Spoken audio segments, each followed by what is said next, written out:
Welcome to another episode of the Tower 26B Racer Podcast. I'm Joe Minsky here once again with Coach Gerry Rodriguez. Coach, how you doing today? I'm good, buddy. How are you? I'm flustered. I'm going to get into why I'm flustered in a second. Coach Emily, how you doing? Coach Emily Cox with us once again. I'm doing great. Thanks for having me. And we are lucky enough to have the swim surgeon, Dr. Jack Fabian, back with us once again. Jack, welcome to the airwaves. It's a pleasure to have you on. We have a content-filled show where you're going to be the main attraction once again. How you doing, Jack? Good, thanks, Jim. Now, we know you have a big painting project happening at your home, at your humble abode. Vincent Van Gogh, we're going to call you for the rest of this one. But we're going to get through your segment here so you can get back to that painting project, because we know swimming is kind of your secondary expertise. Painting is your primary expertise. Is that right? This summer, yes, that's my primary expertise. You guys painting his house, Gerry. Come on. He's a swim coach. He's not a painter. Hire somebody for this, buddy. Oh. Here's the thing. You're like the Mr. Miyagi of swimming, right? You're like paint on, paint off, paint on, using that scapula, that upper back mobility. You're just working that, and you're just doing the Miyagi thing, right? It's exactly it. It's kind of meditation and saves money. So, well, that's number one. You know, back when I was in high school, I used to paint garages. I did one garage. I say garage, it's the singular garage. This older couple that lived next to my parents said, hey, come paint our garage. I was probably 15, 16 years old. And I never, Gerry, you'd hate me for this. I never settled on what the hash was going to be at the end. I just said, pay me whatever you want afterwards. I spent probably like 3 months scraping this garage, inhaling all these toxic fumes, painting the thing, painting the trim. Perfect. I go tell Stan, I'm all done with the garage. We're all done. Looks beautiful. It took me 3 months to do. Here's a check, $50. Guy paid me $50 to make this garage. Whoa. Yeah. So that was my initial thing. Hey, always lay out what the payment is in beforehand. Contract, the verbal contract's not worth much. Yeah, don't rely on Stan paying you at the end with the money you deserve. But hey, I can always tell that story, right? I think you should give out Stan's address here right now over the airwaves. Stan's 10 feet under right now. All right, he's not. Stan is he's not moving very much right now. But hey, so I'm talking about I'm flustered. So I'm adding 2 new segments. Gerry, I didn't tell you about this. Emily doesn't know this. I'm adding 2 new segments to this show, and it's going to take you by surprise, because I know, Gerry, you are a big improv guy. You like to work off the cuff, so we're going to test those improv skills. I'm putting you on the spot. By the way, we're on Facebook Live right now, guys. So if you guys have any questions, write in. We're monitoring those questions. We're going to answer them live on the air as you ask those questions on Facebook Live on the Tower 26 public page. But I was looking for my triathlon swimming, mastering the open water swim method, the Tower 26 way. Did I say that right? With the Tower 26 method, right? Available on Amazon. But I'm looking for this, and it's in this big cabinet I have over here. And for the last few weeks, I've seen a lizard walking around, and this guy is huge. So on one of our group rides that we do every Thursday morning, I said, I have this lizard walking around. We got to name this guy. He's like the mascot. There's no catching a lizard. He just makes himself at home, and I just find his poop everywhere. So George Isles named him Godzilla, right? His idea, hey, Godzilla. So I say, that's a great name. We had a bunch of different submissions as to what the name should be, but I think Godzilla is a good one. So Godzilla, I haven't seen him in weeks. So I'm in this big cabinet, and I'm looking around for triathlon swimming, master open water swimming with the Tower 26 method. I'm looking around for it. I pull this box out. Godzilla, he's sitting right there. He's a 2 foot long. He's all curled up. Ah! I had to change. I was wearing my Tower 26 run shorts. I had to go get another pair of shorts. Godzilla's just scared the living. So that's what I'm willing to do to find triathlon swimming, mastering the open water swimming with the Tower 26 method is, go face to face with Godzilla for you, Gerry. Well, and who won? He did. I shut that thing, ran around, cried like a little baby, like Mason crying upstairs. Like, I'm out of here. I ran away. Closed that thing up. I'm never going in there again. So whatever is in there, any baby toys, anything, it's never going to be seen until we sell this house and the next person comes in. Well, what are you looking for that book for anyway? Oh, you'll find you read that by now. You read that by now. I'm fired up today, as I'm always fired up. There's a few reasons I'm fired up, but I just came from the pool deck. If you can see, I have some sunscreen on my face. My wife is very happy I'm wearing sunscreen. Remember, wear your SPF 50 when you're out on the deck. I can see Jack has some sunscreen on there. No, this is pasty white East Coast look. But just came from the pool deck. And like I've been saying on the last few podcasts, I've been jumping in the water and looking at athletes from underneath the water. So this, one of our other new segments that we're introducing here is we are going to start doing a brief swim video analysis of viewers' videos as they send them in. So if a viewer sends in a video, a brief video, Gerry, what's the protocol of this video we're going to ask for from these athletes? Not too in depth. What do we expect? 30 seconds. That's it. I mean, 30 really, no longer than that. Jack can go into more detail on exactly what he wants, but probably in an ideal world, an overhead view, and likely a swimming into the camera view from above the water. And ideally, if you have a GoPro or something like that in the water, Jack, right, swimming into the camera. For sure. That's probably the easiest underwater view is swimming into the camera. But whatever's easiest. I mean, if I only get 5 You got a seconds, side view underwater. It's a side view above water, but depends on what kind of submissions I get. So you can send me 3 videos up above. If you send me 1 video walking along the top, we'll do some work on it and we'll see what we have. So just send the video. But don't send things that are minutes long. I mean, keep this really tight and short. We just need 6 or 8 arm strokes. We can tell everything from that. Exactly. 30 seconds, one length of the pool, whatever it is, just send it, have somebody walk along the length of the pool from above, and then share the video on my Facebook Messenger, Jim Lubinsky's Facebook Messenger. I think that's be the easiest thing instead of emailing and huge files and all that. Just send it to my Facebook Messenger. I'll get it and we will share it on our next Facebook Live. And we will, in our next podcast, and we'll talk through what you're doing wrong, because there's a good chance from what you're doing wrong, other listeners can learn about what they're doing wrong. So Jim Lubinsky's Facebook Messenger, share videos with me. And like we said, keep it short, 20, 30 seconds.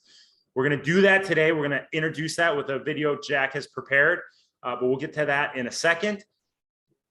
First thing I want to do, though, is listening countries. Let's just talk about one listening country, the Netherlands. Why the Netherlands, Emily? Because I was going to say the winner of the Tour de France. The leader, I'm sorry, he's not the winner yet. The leader of the Tour de France is from the Netherlands. So did you know that Jumbo found him because he beat a Strava segment of TJ Van Gardens had the fastest climb up this segment, and then he went out and he had a faster climb.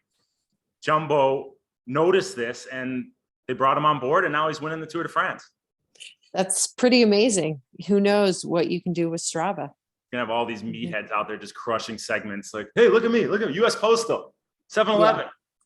Yeah, exactly. That's a pretty crazy success story. So the Netherlands is number 7 on our list, and they've been coming up. They were number 11 a few weeks ago. They're number 7. So maybe the Tour de France, they have some people sitting around waiting to fly by on their bikes, and they're listening to us along the way. All these Netherlands. And it started in the Netherlands this year, matter of fact, right? Yeah. And didn't it go into Belgium and stuff too? Because they did some parts of the Paris-Roubaix. Exactly. Were they in Denmark? No. I don't know. You had too many logistics. I had all that prepared, but nothing else. I don't look at anything else. But speaking of the tour, what are you seeing when you're watching these riders, and you as a coach, a triathlon coach, Emily, a cycling, swimming, running coach, but looking at their cycling, what are you noticing that you can relate to our riders, our triathletes, our listeners, that's going to help them be better cyclists? I see, obviously they're like, when you see the guys leading the peloton, or, one of Vindigo, however you say the leader's last name, you see his teammate working for him and riding in front. They are clearly riding very hard, but they are ultimately relaxed. Their legs are kind of spinning tension. They're not tension free, but they're complete pedal strokes. They're driving the cadence with the knees. Their upper body is still and relaxed. They have a fixed gaze kind of forward. They're not like, clenching their teeth and, shrugging their shoulders way up. Like, they are as relaxed as can be. And it's actually funny. The other day, I think Bob Roll said, oh, his pedal strokes looks like it's kind of getting a little mechanical. I think he might be done. And then like literally a few seconds later, the guy was like, that's it for my pull. Like, I'm out. Yeah, so I noticed that too. That front on view is great for you guys who are cyclists, triathletes, to look at that front on view where they're all coming at you. And maybe you can see 15, 20 riders across the road, and you just see all their legs just boom, boom, like pistons of an engine, straight up and down. There's nobody knocking that top tube. There's no one blowing out their legs. It's just bam, bam, bam, bam, bam, bam. so if you look at, and you, like you said, look at that upper body relaxation, that relaxation on their face. And that's the posture you want to portray as you're riding your bike. You don't want to be all clenched and moving all wanky left and right. You want to keep engaging the correct muscles, stay nice and relaxed as you're pedaling in the lower leg and the upper body, and let the correct muscles work for you. So pay attention to these things as you're watching the tour, and notice these different angles. They provide entertaining viewing, but you can also tell a lot from these elite cyclists. Gerry, have you been watching it all? You know, Jim, this year I have not yet watched a stage of the tour, but in agreement with what you're saying, you're basically talking about the good technical form of the riders, right? I've spent the last week absorbing every minute of the World Championships track and field at Oregon. And in fact, yesterday while I was coaching our workout, I stopped the group to talk about it, because every interview after races, there is one common theme by every athlete that was interviewed. And it doesn't matter what the 100-meter runner, 400-meter runner, 5K runner, discus thrower, hammer thrower, javelin, didn't matter. One common thing that everyone talked about, and that is their technique and the focus that they have on their technique during the race, even if it's just a 9.5, 10-second race, as in the 100 meters, or 10.5 to 11 seconds if you're female. From as short as that all the way through the marathon. Yep. All about technical focus. So important. That's what we talk about. And we talk so much about that, whether we're swimming, biking, running, and all of our triathlon coaching that we do across the board, Tower 26. It's good to hear that those elite athletes are following suit and they're following our coaching methods. So I'm sure they've all read Tower 26. Well, the common question is always, well, when you're preparing for the final, what are you going to be thinking about? That question is sort of the consistent theme question. And the answer is the same, whether it's the start, whether it's running on the bend, whatever it is, coming towards the finish line at the end. And it's all about all of it, 100% technical thoughts. Amazing. Speaking of, so our second new segment that we're going to do first is Gerry improvs on a paragraph from his book. So what I'm going to do, Gerry, don't look too astounded. I'm just going to flip through the book and you're going to say stop. And when I stop, I'm going to read a paragraph on that page, and then I want you to go into detail on that paragraph. You're going to hope that I wrote that paragraph then. That's what I'm saying. This is actually a big test. I thought about this when I was thinking about this. I'm like, this is actually a test to see if you had a ghostwriter, you actually wrote this book. So reality, we're calling you out. Well, we both know I didn't write it. Emma Kate Lidbury wrote it after it's scores of hours of interviews. It's your brainchild. Okay, so yeah, let's see what you got. Stop right now. How about now? Okay, here we go. Most swimmers need to dedicate several weeks to the tautness progression. Adaptation takes a minimum of 3 weeks or 10 sessions. That is 3 to 4 times a week for 3 successive weeks. Be present in the execution of every step, carefully building upon the other. Well, that's a foundational pillar in teaching of anything. You could be learning to play the piano. You could be whatever it is. The violin. Ask Jack about his daughter. It takes practice. You got to do it at least 40 minutes, over an hour if you have the time for it, multiple times a week, and for at least 3 weeks. And there's just enough studies and data on doing something about 10 times. Now, 10, as an example, super high DNA athletes or very, very talented musicians, maybe like Jack's daughter and so on, are likely to be able to adapt quicker than 10 sessions. But for us mere mortals, about 10 sessions, three times a week, 3 weeks, approximately 10 hours of preparation. But that's taken for granted a lot, because we have a lot of people come to this sport or to swimming, and they're coming from another sport that they've mastered already, or they've come from something else that they're extremely good at, whether it's being a lawyer, being a doctor, being an investment banker. So they come to this and they just want instant success. They get in, they say, why can't I swim a straight 1,000 in 10 minutes? What the hell? Like, they don't realize that they need to be consistent, present, and it takes time to adapt to the stress. It's interesting. Some, and I have experienced that with some, there's frustration because they're so very good at the one thing that they're doing, and can become frustrating for them that they don't, they don't adapt as quickly or get as good as they'd like to as quickly. And then there's some who really recognize because they were so present in what they did and how many years it took them to become successful in their particular field, they realized that, hey, this is going to take a while.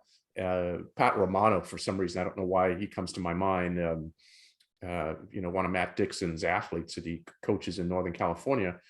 Pat's been doing triathlon for perhaps a dozen years or so, and his progression has been slow and steady. But that guy's dedicated. He's CEO of a company called ChargePoint, and he knows what it takes to have success. It's day after day, week after week, month after month, year after year. Exactly. So do you like the new segment? Can we incorporate this into the show from now on? Just flip through. So far we're one for one. One for one. Yeah. I think there's so much knowledge in this thing. Every word means something. So we're gonna keep playing with this. So Emily, do you agree that this is a good segment? You like it? Yes, for sure. But I definitely think we need to do it consistently for at least 10 sessions to see if we have. Hey, who's the host of this show? You or me? All right, let's get to Jack. Jack, so we're going to start doing this swim video analysis. We spoke about it a little bit. You guys got the details. We're just going to show an example of what we're going to do. And like we said, we show one swimmer. I think there's a ton that our listeners and our viewers can learn from you breaking down one swimmer. Now, if you're not watching this live, you're not on Facebook Live right now, this is going to be on YouTube as well. We'll have the recording of this on YouTube, so you can go back and watch what Jack is talking about. We're going to try and use our words as pictures, Jack. They can't see it. Remember, you're going to speak them through it if they're just listening on the radio. So, Jim, how would somebody find this on YouTube? Tower 26 YouTube page. Tower 26. It's that easy. Okay. It's just it's overwhelming Jim on there. There's a ton of Jim. There's some Emily on there. There's some Gerry on there. Some Jack on there. But it's a lot of Jim on the Tower 26 page. But yeah, we're gonna put this podcast on there so you guys can see what Jack is walking us through. See what he's walking us through from a visual perspective. If he's not speaking it through clearly. Gerry, go ahead. Jack, we're gonna have to change the name of our entity. Have a Jim 26 or something. I mean, I think so. To his point, he is about in every video that I've gone on and looked on YouTube. Yeah. Does it show you who's willing to do it? It's this one right here. Come on, somebody else step up. Emily, I need some more videos from you. Let's go. Tower Jim. All right. Okay. Tower Jim. All right, Jack. So you're good to share the screen, but what do you got for us today? Yeah, so I'm hoping that this is what you were. And Emily, hang on, I'll break you off one time. Emily, if anybody writes anything in on Facebook and they have a question about clarification that Jack's going over, feel free to pipe in and cut him off. Okay. Yeah, and if I'm very much a visual learner, so let me know if I need to describe something a little bit better. But I just took 3 different swimmers, and these are not Tower 26 athletes. These are swimmers I worked with actually in a master's group in New York City. And I just thought they were good examples of a topic that I wanted to sort of bring up. I thought might be good for this discussion, and I'll share my screen here. So hopefully you can. I wanted to talk about bending joints. Some bends are good and some bends are not so good in swimming. You can see on our model athlete over here, he's about to go into a stroke with his left arm. His shoulder is nice and tight up to his head. He's entered and his fingertips are down somewhere around his armpit depth. And when he goes into his pull, the first bend really occurs at his elbow. His forearm is nice and straight. He's got good wrist tension. And then what's nice about this is a great setup in that he's really getting his hand and his forearm facing back very early in the cycle. So this is an elite swimmer. This is actually an open water world champion. So he has a phenomenal stroke. But I do think what we can do is I'm going to leave him on the left so that what we can do is take a look at some other swimmers and then maybe use them to sort of see some bends that we might not want in our stroke. So this swimmer coming in on the right side of the screen has this initial, he comes in with his right arm, presses down, and then he sort of bends at his elbow. And what that does is, if you take a look, he's dropping his elbow in this. He's dropping his elbow. And what that does is that means the only thing facing back is his upper arm. His wrist and hand and forearm are all facing down. So where The swimmer on the left is moving water backwards. He's just kind of pressing water down, and he's not pressing water backwards until his hand is really past his shoulder. So in a sense, he's missing past his chest, it seems like, yeah.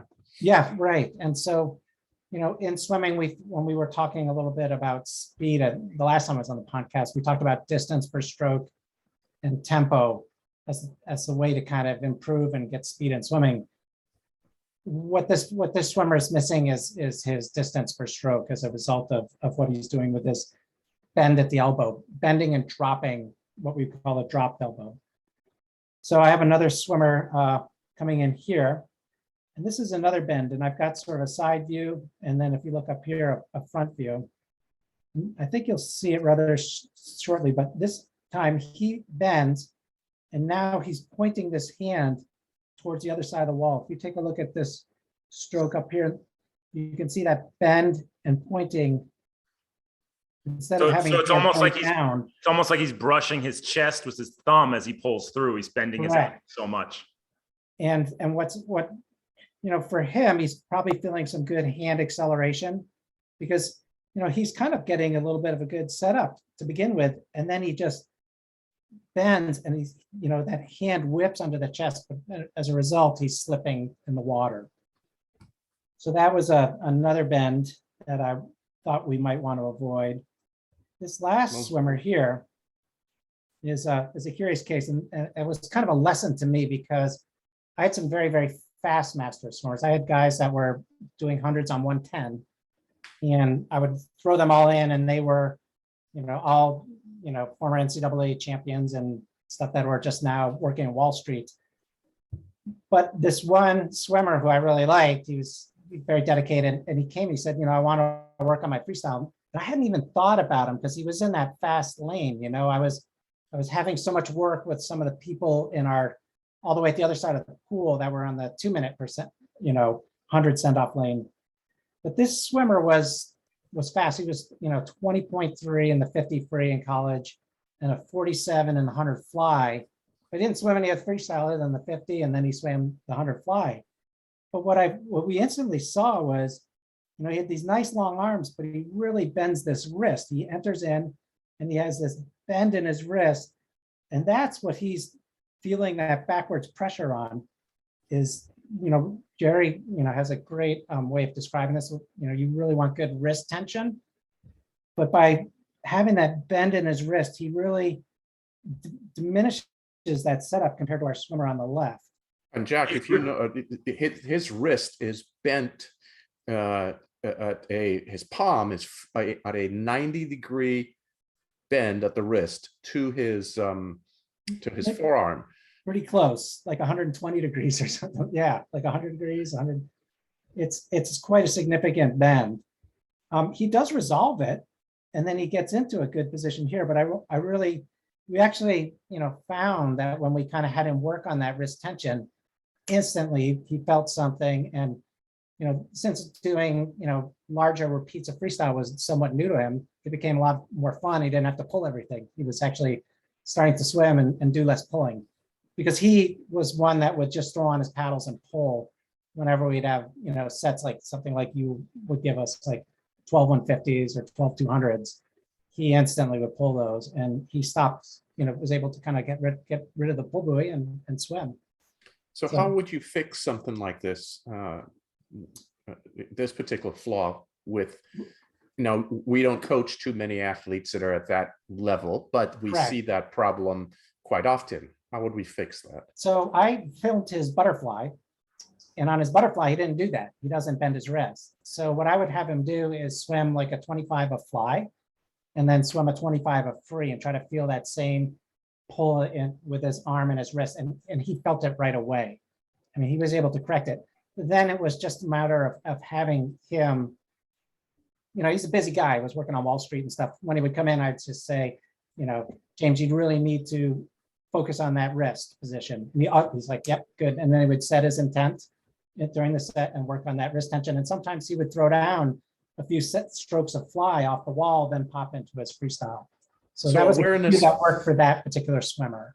So awareness for him, but given that generally the athletes that we are coaching don't swim butterfly well, how would we fix that for your 2 minute per 100 athlete? Because that is a common problem. It is. And so I would recommend probably coaching the athlete on stretch cords, because that's something, and I would try to film them with stretch cords or have them film themselves, because that's something they can do on a daily basis and kind of build up that positioning and that feel. And then, obviously you would, in the water, you could do some of our propulsion drills where you're just kind of laying on the surface of the water and moving your arms like you are with the stretch cords. And, you can look and see if you're bending, and when you're doing something like that, if you're wearing a snorkel. But those, I think, are ways to kind of, learn what that position feels like, and then just kind of practice it and get some feedback on your own by being able to look at it.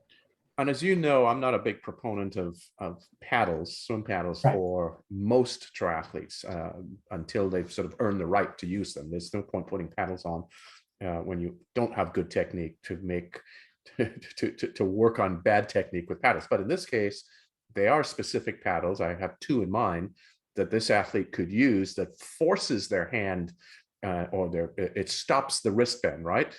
One's it is the tech paddle that we've used where the paddle itself is against the wrist, so you cannot bend your wrist. You're fixed in a certain position because there's a brace that holds you in place. So that's one paddle, right? And then there's the infinity paddle. I call it the infinity paddle. I'm not sure the name of it that Finis has. Right. I actually have a pair of those, the Finis, and I do like that. That actually is a nice, you really can feel that wrist position with those. And if you are bending and dropping your wrist in particular, like more of a dropped wrist, you really feel those things slacken up. I don't think it would even allow you to bend your wrist the way he is. The other thing you can do, I may have frozen, I apologize, but the other thing you can do is just take a regular paddle and grab over the top of the paddle. And that actually works quite well in keeping your wrists straight as well. Yes. Well, I think that issue with all three of those videos that you spoke about is the setup, right, Gerry? And that's kind of what I want to get into a little bit in the show, is revisiting that setup, because I don't know, we didn't plan this, Jack, but I think a lot of athletes, it's just too common to drop that elbow, break that wrist, and they forget, hey, let me back it up and think about what is the setup? What do I have to do to get through the setup? What does it mean to set the stroke up? And why am I focusing on that setup in leading to propulsion generation as opposed to starting propulsion generation from the start? So Gerry, you want to talk about the setup real quick? And I have the drill that we do queued up. And I think that setup drill will be beneficial in all three of these examples that Jack used, because it just makes you focus on those little things that we just spoke about. Well, let's start with terminology. In swimming, the typical term used is called the catch. Okay, I've sort of scrapped that word from our vocabulary because I think it's too indigenous to swimming. And most people, I don't associate with that word anyway. Catch to me means catching a ball or catching something that's thrown to me. So the application as it applies to swimming I don't particularly care for it. So we use the word setup, which simply means we're setting up the beginning of the stroke so you can actually then attain some form of propulsion. So that initial phase when your hand enters the water to the first, perhaps even 1/4 second. So it's just a small amount of time. What needs to be done in that short duration of time, that 1/4 second, 1/2 second at maximum? What needs to happen then? And that piece right there, that segment is what Jack was talking about. And in the example that Jack showed, that gentleman was bending his wrist too much. So we need to focus on what needs to be done and having an awareness also in Jack's case of what we don't want to do, some of the don'ts. Here's the drill that we prescribe, several workouts throughout this phase, but we really focus on in our technical phase. We focus out in our foundation phase, but this is the drill. This is Greg here doing this drill. Can you guys see that? It's full screen. Actually, and by the way, Greg is a non-swimmer. although he executes this drill really well and became very fast, well, I considered him very fast from having no swim background whatsoever. He looks very good doing this drill, but we tend to try to use athletes that do not have swim backgrounds to show that even in Jack's example, your 2 minute per 100 swimmer can still achieve good success. Can you see this right now as a full screen? Yes. Yes. All right, let's see. So he's straight out. Okay, there he is. So what's he doing here, Jared? Talk him through it. Yeah, all he's doing is he starts with his arms extended all the way out. Now we have a snorkel on our athletes with their goggles on, so they can actually look at this. So the head's in the water, eyes are looking downward. We actually even have our athletes at times with the eyes looking a little bit forward so they can follow their hand with the drill. But he starts with his arm fully extended. He's got a pull buoy on to keep his hips at the surface. He doesn't have to worry about any sinking of the lower body. And then he starts into a position where he's literally just dropping his forearm and his hand down towards the bottom of the pool while trying to keep his elbow fairly close to the surface, as close as comfortable for him. Those who have a little bit more mobility are able to keep their elbows a little higher or a little closer to the surface. But what he's doing is, as the hand is dropping down, if you pull that up one more time, Jim, to the forward position. There you go. As he's dropping down slowly, you'll just see that he's keeping his palm and his forearm in a straight line. So there's no bend at the wrist, like Jack was showing earlier. And then in that case, he went just a tad too far. But this is the setup. And there's no propulsion. Stop right there, and there's no propulsion. No in fact, propulsion. He's sitting stationary. But if you look at what Jack just spoke about, he's got this big open armpit. He's not dropping his elbow. He's got this nice firm wrist. And he's bending and not bending in all the right spots. And elbows are pointed to the sides of the pool, right elbow to the right wall, left elbow to the left wall of the pool. And he'll bend his arm and no more than 90 degrees. And then he'll pause right when his hands get about beneath his face. There you go. So that's the drill that we work on a lot. You guys go, like I said, go to YouTube if you're not watching this live and look at that drill. And it's just, I mean, it seems very inconsequential. It's like, oh, what am I just doing this for? But you got to get the feel to get the hands in the right position before you actually apply the force. Because if you're applying the force at the beginning of your stroke, that's popping you up. That's vertical oscillation. That's not where you want to go. You want to get your hand in the correct position to move water front to back, not up and down. So that setup drill really helps us think about those bending and not bending in the right places and getting the hand into that correct position to provide our movement forward as opposed to driving us up. And there's no propulsion in that phase. So the reason you want to get your setup done quickly and correctly is so that you can get into the propulsive portion of the stroke sooner. And as Jack pointed out in the video that he had, the gentleman that he had on the right side of the screen, that gentleman didn't start his propulsive phase till probably his arm was halfway through his entire movement underwater. So the first half of his hand movement was generating no propulsion. In fact, some of it was generating lift because he was pressing downward. Emily, thoughts?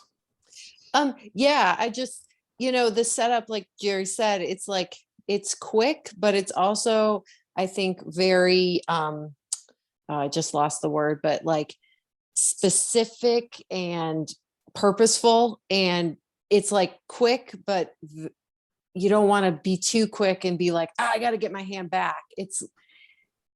I can't, I'm like losing the words to explain it, but like, you are very, like you set it up and you make sure it's set and then you go, and that's where the acceleration happens. So it's like kind of patient, but quick at the same time. Deliberate.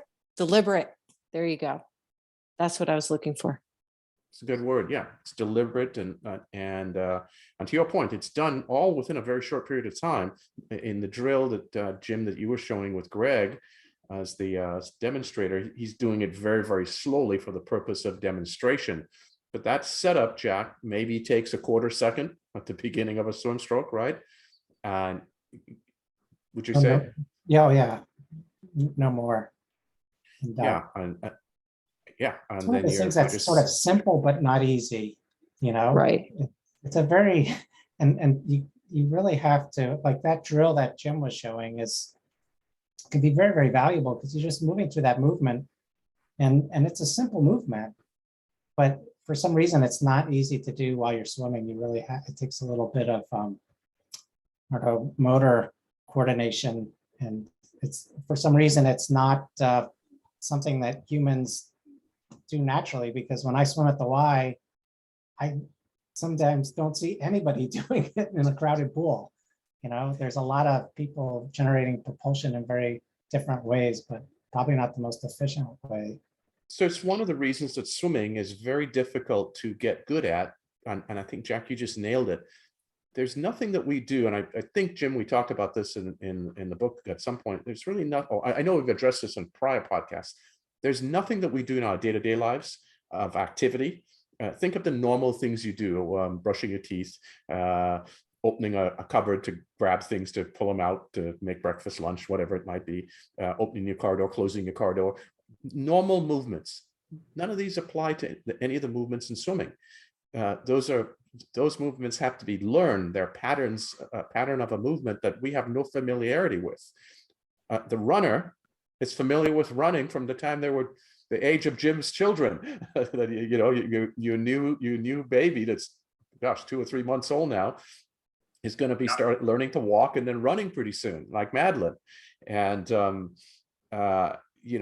kids get bicycles at young ages and learn to ride. These are all learned kinetic movements. We don't learn the movement of swimming until you actually start swimming, and it's foreign. I just thought of this. The end range of the setup is like hugging Sasquatch, right? If you're gonna hug Sasquatch, you gotta reach way up. Look at those armpits. Look at those armpits. Reach way up, put your arms around them, give them a hug. Hugging Sasquatch. That's the end range of the setup. Next book, volume 2, Gerry. The best learn to swim program we ever had is I ran a summer program, and we had one of our coaches at the side of the pool was this very shallow area, and one of the coaches was these kids would come with their little siblings, and they would just float and just pull on the bottom with their hands, and she would just kind of get them to kind of work on floating. But sure enough, like they had a feel for the water when they joined the program in a couple of years. They just naturally, obviously there was a lot of things we had to work out, but those kids that came out of that little kiddie pool that were just motoring around every morning, floating and just moving on the bottom of they really were fantastic. I love training those kids. Yeah. Very quickly. Well, good stuff. A lot of good info here, Jack. Thanks for joining. I know Van Gogh has to go over and finish up his outdoor painting festivities. Yes, if that's all right. Done there. I need my exterior painted too. So head over here and okay, I'll finish up and fly out. Get that paint chipper ready, because I am not doing that. So good luck with that, Jack. Right. Anybody wants to reach you? How can they reach you? Jack at tower26.com. Is that the best way? Yep. Jack at tower26.com. The swim surgeon. It's always a pleasure to have you here. Go back to your painting, and I want a finished photo of this. I will tell you if you need to repaint, add another coat. I'll let you know. Hey, add another coat. That's bunk. I will show a photo. Okay, I want a photo on the next podcast. Before and after. Your next podcast, you're done. You'll be like, I hope that's not for a year, because I ain't gonna be done for a long time. All right, good work, man. Thanks a lot for that. That guy is just so detailed. He is good. He is good. He's so gentle and very soft, and he has this very kind and delicate approach, and you have no idea. Here's this PhD in molecular biology that's just, living in a lab for a whole bunch of years before he came out of his shell and decided to start coach swimming. Yeah, he is a genuinely good dude. We're glad to have him on board, and we look forward to more of his swim video analysis. So remember, guys, just send me Jim Lubinsky on Facebook. Just send me a message with your video, and we'll make something out of it, and hopefully we'll get you on the next show, break down your stroke. And hey, if it's entertaining enough, maybe we'll invite the actual person who sent it in to be on the show with us. How's that sound? On the episode with us. But remember, I control the mute button, no one else. So I mute people. They start to ramble on and on and on. Boom, mute, done. I went back, by the way. Speaking of, I'm going to mute you for a second. I went back and listened to a few of our podcasts back in the early days. And back in those days, Gerry spoke for about 75% of the podcast, Jim 25%. Now it's Jim 90%. Jack, Emily, Gerry, total 10%. Let me tell you, I'm just getting revved up. because I'm looking for 99%. You guys might get in a word here and there. I'm going to keep going with this. But speaking of pit stains, go back and watch 2011. I was on Wheel of Fortune. I don't have to tell this story on the show. I was on Wheel of Fortune. I wore a silver gray suit. I was just kicking butt. One of the commercial breaks, I was winning. I felt bad. I was just crushing the other two people that are on the show with me. The actual Wheel of Fortune. I was on the show. I'm just crushing, right? I'm winning every puzzle. One of the commercial breaks, one of the stage managers comes up to me and says, "Hey, keep your arms down. You are really pitting out. Like your armpit stains are horrible." Got in my head. Gerry, the next answer was world-class athlete. And I had like the whole thing. My mind was out of the game. I wasn't present. I wasn't focused. I missed it. The person next to me got the answer and they all looked at me like, "How the heck did you miss that one?" I made it to the final round. Missed out on 25K. My head wasn't in it. They screwed with me. So from then on, I realized, hey, focus is the name of the game. Pit stains or not. That's right. Now I know you probably have that 2012 video somewhere. I do not have it. My wife was getting to the bottom of it, but before you go on the show, they're like, make sure someone records it, because if you want the recording or the DVD or the video, we will not send it to you. We don't have it. We don't save it. So don't ask for it. If you want it, someone at home has to record it. Nobody recorded it. They were just all enthralled with my performance. They forgot to hit play. But my wife did find they do have an archive. I just haven't looked into it yet. It's been sitting on the back burner for me to look into for the last 3 years.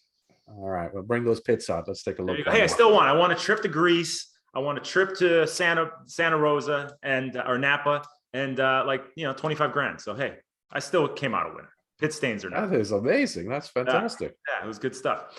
But hey, so before we get into our workout of the episode, the Santa Barbara Triathlon, August 27th and 28th. Gerry, we had some exciting news that our swim director announced last week. Who's our swim director at Santa Barbara Triathlon? Well, I'm filling in for that role for right now. You're filling in. What's it called? You're a intern swim director. Exactly. So not only do we have the individual long course on Saturday, we also have the co-ed sprint, the women's only sprint on Sunday, the co-ed sprint on Sunday. We also had 2 new events on Sunday. What are those events? So we added in a 5K standalone run, right? A running race, 5K. Good 5K community fun run. And we're focused on the, your community members, your moms, your kids. Come have fun, and and many, I think, are just going to come out and walk this thing. Yeah, walk your dog, some exercise on Sunday morning, and go eat some breakfast after. It's great. And you get a meal ticket, so you walk for 30 minutes, and then you go eat something, go chow down on some lunch. There you go. So we have standalone 5K, and then 1 mile open water swim. And that's your wheelhouse, baby. That's what you put. Well, I want to do it a little bit differently, because I think swimming is so used to doing things in their standard way, and I want to mix things up a little bit. So we're adding some course changes. So we should start calling this the Santa Barbara Triathlon or Multi-Sport Festival or Endurance Sport Festival, because it's a weekend of events. This is exciting. That's what stuff. It is. So go to Santa Barbara Triathlon.com. Look at all the events. You have the individual race on Saturday. We have the sprint races on Sunday, and everything in between, including the 5K and that open water swim race. So exciting stuff. SantaBarbaraTriathlon.com. Am I coming? That's the reason they're going to be signing up, because I'm going to be the one with the mic calling them across the line. I wanted to see if that got booked. If Elizabeth booked you. It's booked, baby. It's booked. You have these buttery tones all over the streets of Santa Barbara. There will be rats running, lizards, Godzilla will be running away from me. All right. SantaBarbaraTriathlon.com. Come have some fun. We have some great signups already, and space is limited, so get in there right now. Emily, wear a tank top. No tank. Coaching.tower26.com. What's the workout of the episode, Emily? The workout? Do you need Gerry to improv? Because he is an improv all-star now. I can take it over. No. I got it. So we're in our race ready phase. We're in our race ready phase, right? Okay.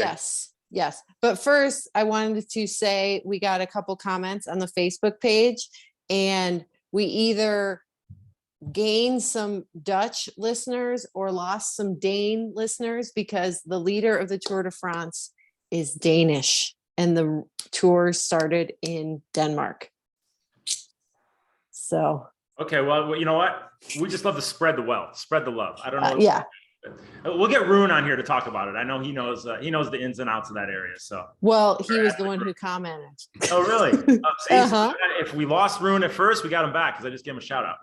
Yeah, exactly. So okay. yeah, we're in the race ready phase. So we did our open water skill building phase and, you know, worked on all our deck ups, our pace lining, you know, swimming close to people, sighting. And now we're in the race ready phase where it all comes together. Like we're doing endurance stuff, but we're incorporating all the things that we learned in the open water skill building phase. We're doing race takeout speed, which kind of brings us back to the sharpening work that we did a couple phases ago. So this is where we're honing in on all those things. So it's like we never leave one phase forever and then come back to it a year later. We're using all those things, and like our warm-ups incorporate some of our technique stuff. So we are doing that. And our workout of the week, we are going to do our normal swim warm-up, you know, 6 to 7. We've kind of shortened our swim warm-ups in the open water or in the race ready phase, because when you swim in races, you might not get quite as much as you usually do. So we've shortened our warm-ups a bit, you know, 5 to 6 minutes, nice and easy. And then we're going to get into the main set of the day. And of course, you've probably done your stretch cords before you've gotten in, because Jack talked about that. You can really put a mirror in front of you, film yourself, make sure you're holding that hand and wrist tension and set everything up. So our main set, we're going to do a bit of progressive longer swims, followed by some pace line and race takeout efforts. So you're going to do 3 progressive efforts of about 4 minutes or so, depending on your level, with 30 seconds rest. So you're going to start out at 75% on the first one. Your second one's going to be 80%. Your third one's going to be 85%. And you're going to work with a partner then on your pace lining and sighting on the 50s. So your endurance stuff is, we're just swimming that nice endurance. You don't have to worry about your sighting.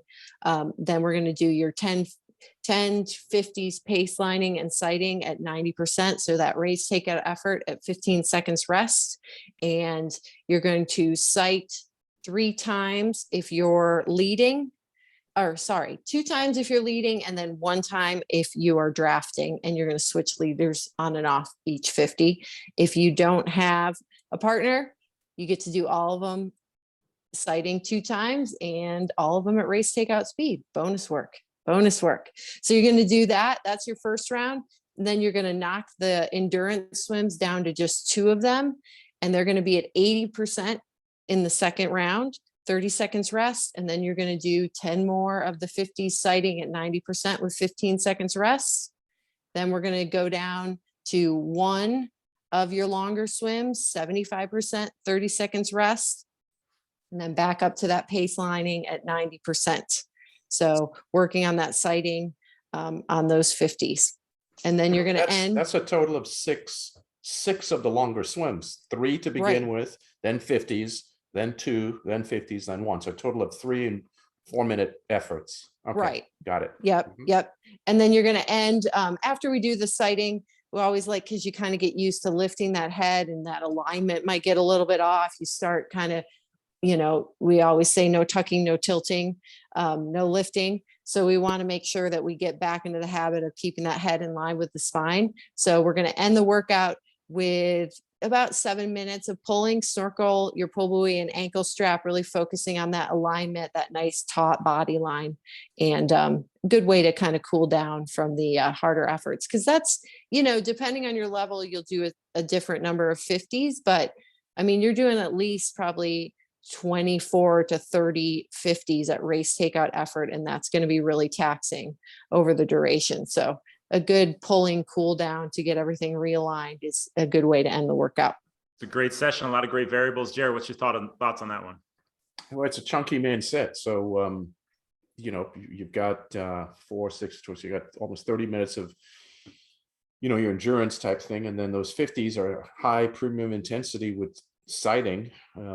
So yeah, this is going to be taxing. It's a good one. Those 50s. It's a good one. Don't be overly aggressive at the start. Allow you to finish strong. So go to coaching.tower26.com. We'll open up that workout so you guys can look at all the details for yourself. And if you guys want to sign up for that swim subscription program, you'll get all those details, video, audio, ability to leave feedback for the coaches, where they're going to give feedback based on your performance. And yeah, totally like you're swimming with Tower 26's location-based members virtually. So coaching.tower26.com. Come on and have some fun with us, guys. Let's go to the questions of the episode. I actually had a really good question or a comment come in on Facebook. Or sorry, it was actually on a YouTube. Sourdough Boys 20 wrote, "Hey, all. I was lucky enough to find your podcast not long after you started and have been listening since. You actually answered one of my questions in one of the early episodes. I had been swimming at around 155 per 100 before listening to you, and then with just the advice I heard from you, dropped down to the 140s. Recently, I've been stuck at the 130s for a while, as in a solid year or two, and then a little tip I heard from a friend who's a good swimmer helped me get my time into the 120s. It was as simple as looking at my stroke in a mirror. That made me realize the extent I'm really crossing over, which causes my body to snake in the water.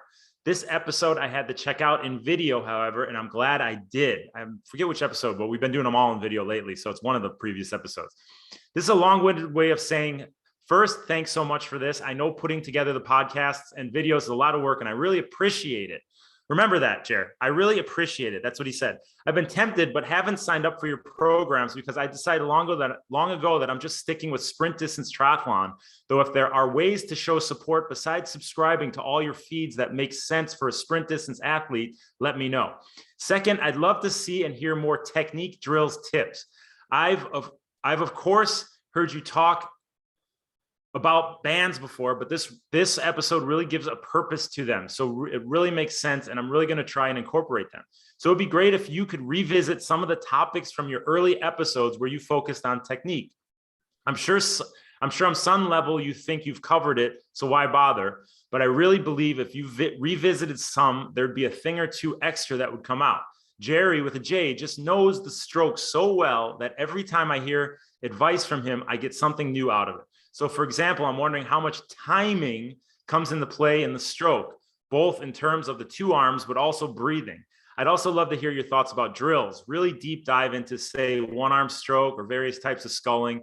What should we be feeling, learning from these? Use a pole buoy, paddles. What should we be getting from these workouts? Thanks again for putting together this content. Really love listening to you guys and appreciate all of it. Wish you all the best, and congrats to you and Megan on the new baby, Jim. So very sweet. Thank you very much. Great note there, Gerry. Yeah. What was the gentleman's name? Sourdough Boy 20. Sourdough Boy 20. That's his YouTube handle. So usually we don't take questions without real names, but oh, that's a real name. That's his handle. Everybody will look it up. Now everybody's going to follow Sourdough Boy 20. He's a worldwide sensation now. He's from San Francisco, hopefully. Sourdough. So there you go. Well, thank him or thank you, Sourdough Boy 20. Sourdough Boy 20. I got it. It is a lovely note, and congratulations to him. I mean, that's a big drop to go from a 155 per 100 down to the 120s. That's a masterful improvement in the few years. Although it's taken a few years, it's still a massive improvement. So well done. And to his point, Jim, sometimes revisiting things, you come up with maybe different descriptors, and it adds some additional knowledge. So I would agree with him, and I do think it is helpful. We have not spent much time on talking about drills, and it would be helpful to go through some drills and explain why we don't do lots of drills, or why we don't prescribe lots of drills, especially for athletes who swim alone. But it would be helpful to actually talk about the drills, how to do the drills correctly, so they can have somebody view them while they're doing the drills. But I think what he said, looking in a mirror and just seeing what you're doing, because you always think you're doing one thing. And I had this conversation yesterday with one of our athletes, Bill. He's like, man, I've been swimming for so long, I never really watched myself swim. Then I had him video him, send it to me. And he's like, wow, I look like I'm just floundering. That's not the way I feel in the water. So just by seeing yourself swim, or doing it into a mirror, or doing your stretch cords and watching yourself do your stretch cords in the camera or whatever, it tells you so much. So I think that's a really good point that he made.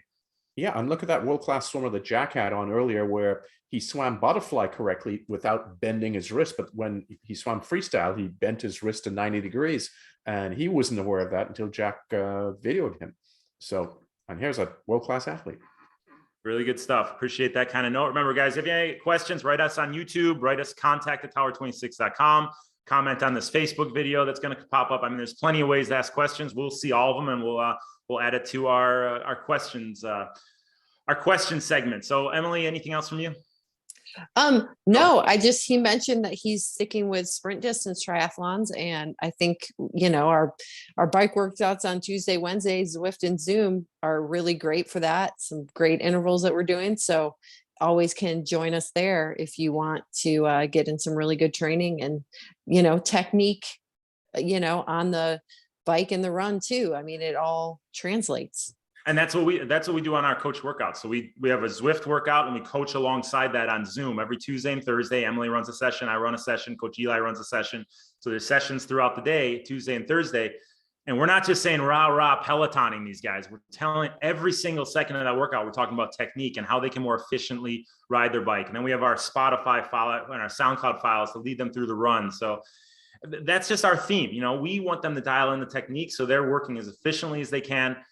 They're gaining as much power and as much speed as they can for as little investment, but also so they stay healthy. I mean, I think a lot of times if these athletes aren't dialed in technique every single step of the way, every stroke, every pedal stroke, the body's moving the wrong way. That's how injuries happen. That's how cramps happen. So the technique has to be first and foremost at the forefront of that thought process. So well said. Go to training.tower26.com for more info on our live coached biking and running workouts, in addition to those swimming workouts at coaching.tower26.com. We got a lot of hands in a lot of different baskets here, Chair.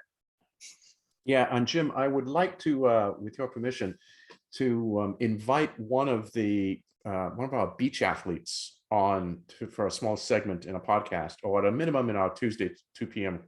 weekly calls, especially after this week's Wednesday beach workout, where we had several sets that came in of 8 to 12, 14-foot faces, 4 to 6 foot waves, and the progression of that workout and how well people did. Who's the athlete? Do you want to? No, I don't have. No, I think we can call any of the 60 or 70 people that were there. I would say we could get Brent. We could get Brent on, but he would take my spotlight. He'd speak the whole time. So I can't really. I got to approve of who it is. They're a little too chatty, not coming on. So you're okay with the concept. Now we just have to get the athlete. Get the right person who speaks enough, but not too much. Very good. I love it. So that could be on the next show. Get a good segment in there. Hey, I want to give a shout out to the guy named Vic Hess. He spoke about how comedically relieved he is by my humor. So Vic, shout out to you. Thank you for giving me a shout out. I enjoy entertaining you. So hopefully I keep providing you a laugh or two along the way. So thanks for giving me that shout out, Vic. But remember, keep those questions and comments coming, guys. I'll think about what else on the next episode. I'm not sure. Where are we going with this, Jer? I think we got to talk about the World Championships track and field a little bit. Okay, let's which talk has about nothing that. to do with swimming. But boy, I would love people to go take a look at any of the feeds that they can find. It's all about good technique, every single athlete. All right, check out those track and field championships. Watch the Tour de France. Emily, anything else from you? Joint direction dictates muscle function. That's what we always say. So move correctly. That's what that goes to the World Championships track and field. They're trying to be as efficient as they can because straight line. That's it. Well, there we go, guys. A lot of good info there. I'm going to go search for Godzilla. Hopefully it doesn't scare the bejesus out of me again. Otherwise, thanks for joining. Thanks for listening. Tell your friends, subscribe on iTunes. And we're going to keep coming live with these Facebook Live and then uploaded on YouTube videos pretty frequently with these guys. So have a fun one. Thanks for listening. For Emily Cox, Gerry Rodriguez, this is Jim Lubinsky, the Tower 26B Race Radio Podcast.